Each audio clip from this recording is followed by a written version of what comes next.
Have you seen this critter before? You might have seen one of these insects on your deer or elk, or worse, on you while hunting, and you may have thought it was a tick. You wouldn't be alone, but these are not ticks. These insects are deer keds, a species of biting fly. European deer keds were introduced to the United States from Europe and were first found in the US in the early 1900s. Now, they can be found in forests throughout the Northeast. Both ticks and deer keds are parasites that bite animals and feed on blood. However, unlike ticks, deer keds are not known to transmit pathogens that cause diseases. That said, ked bites can be painful and leave hard red welts. Next time you are out in the field, follow these 6 guidelines to determine if the arthropod you see is a tick or a deer ked: legs, size, wings, movement, season, and bites. The 2 easiest differences to see between ticks and keds are the number of legs and size. Ticks are arachnids like spiders and have 8 legs. In contrast, keds are insects and have 6 legs. As for size, deer keds are generally equal in size or larger than most unfed ticks.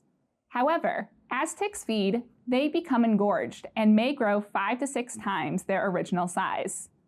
In this image, you can see an unfed tick in the foreground and feeding ticks in the fur in the background. Fed ticks may appear to be about the same size or larger than a deer ked. Unlike ticks, deer keds remain the same size and shape while feeding.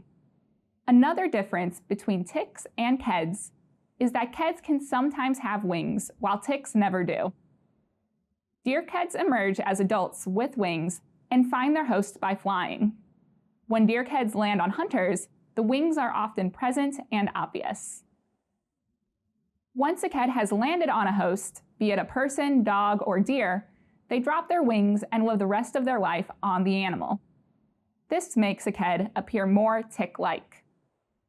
However, you can still see the wing stumps if you look closely. Keds are also much more active than ticks. Once a tick has bitten a host, it will not move from that spot. Even ticks that haven't bitten their host are fairly slow-moving, like this black-legged tick shown here.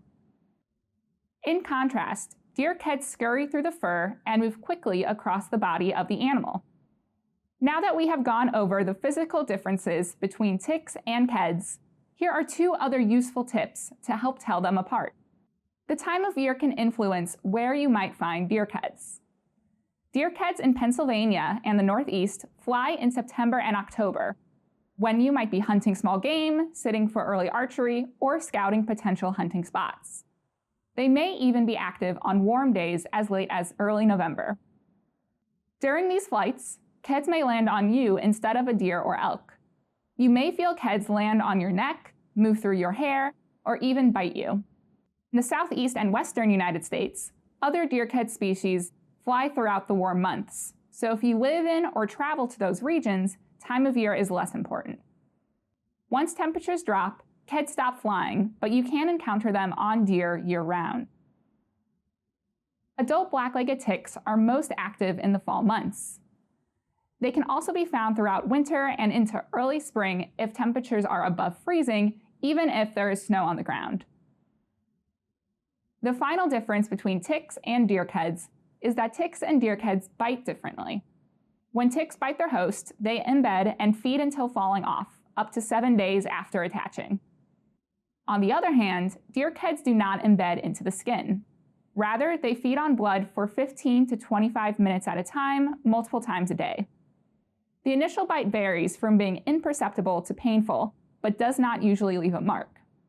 After 3 days, the site may develop into a hard, reddened, itchy welt that lasts from 14 to 20 days, although some bite-associated welts have been reported to last up to a year.